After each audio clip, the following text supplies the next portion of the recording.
ఏం చేశాడంటే యేసు ప్రభు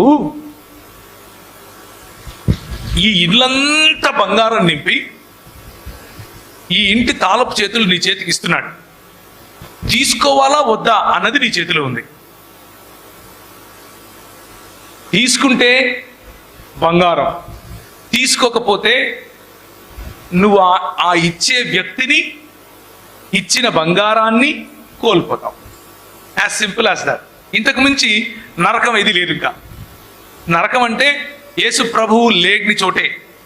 నరకం అంటే దేవుని సన్నిధి సంపూర్ణంగా దూరం అయిపోయిన ప్రదేశమే, దూరం అయిపోయిన స్థితే.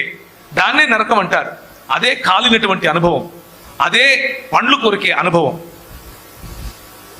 అదే చికెన్ బిర్యానీ అయ్యే అనుభవం. మటన్ బిర్యానీ లాగా మ్యాన్ ఫ్రై అవుతా ఉంటాడు పైన.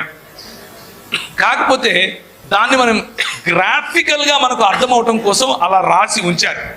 నిజముగా నరకం ఉంది, ప్రాక్టికల్గా నరకం ఉంది. ఆ నరకం ఏంటి అని అంటే దేవుడు తన్ను తాను తన సర్వవ్యాప్తములో కూడా ఆ ప్రదేశానికి, ఆ ప్రాంతానికి, ఆ స్థితికి నేను రాను, నువ్వు నాకు వద్దు అని నువ్వు చెబుతావు. దేవుడు విడిచిపెట్టాడు, దేవుడు విడిచిపెట్టాడు. నువ్వు చెబుతావు నాకు నువ్వు వద్దు అని. ఈరోజు నువ్వు తీసుకోవాల్సిన నిర్ణయం చాలా స్పష్టమైన మాటల్లో చెప్తున్నాను. ఏంటి అని అంటే నీకు ఈ మార్గం కావాలా వద్దా, అంతే. As simple as that. ఏం ఫోర్స్ లేదు ఇందులో. నిన్ను తీసుకుపోయి నూనెలో వేసి కాలుస్తాడు, నిన్ను తీసుకుపోయి తందూరి చికెన్ చేస్తాడు, ఇలాంటిదేం చెప్పట్లేదు నేను నీకు. చాలా సింపుల్గా చెప్తున్నాను.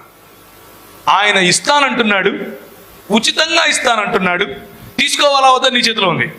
ఎందుకు తీసుకోవాలి నేను అని అడగచ్చు. దానికి సమాధానం చెప్తాను. నాకు అవసరం ఏంటి? నంబర్ 1, నీకు అది కావాలి. ఎందుకు అనంటే అది జీవం. అది లేకపోతే నువ్వు నిర్జీవం అయిపోతావు. అది లేకపోతే, ఆ జీవం లేకపోతే, ప్రభువునందున్న జీవము నీలో నువ్వు కోరుకోకపోతే నువ్వు మృతుడితో సమానం. ఎందుకు అనంటే పాపములో పడి ఉన్నాం మనం.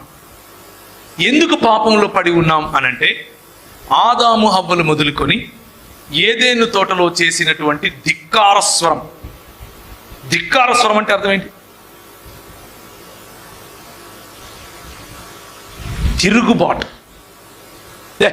ఏంది నీది అండం. దేవుడిని చూసి ఏంది నువ్వు నాకు దేవుడు, ఏంది నేనే దేవుడు బా అండం.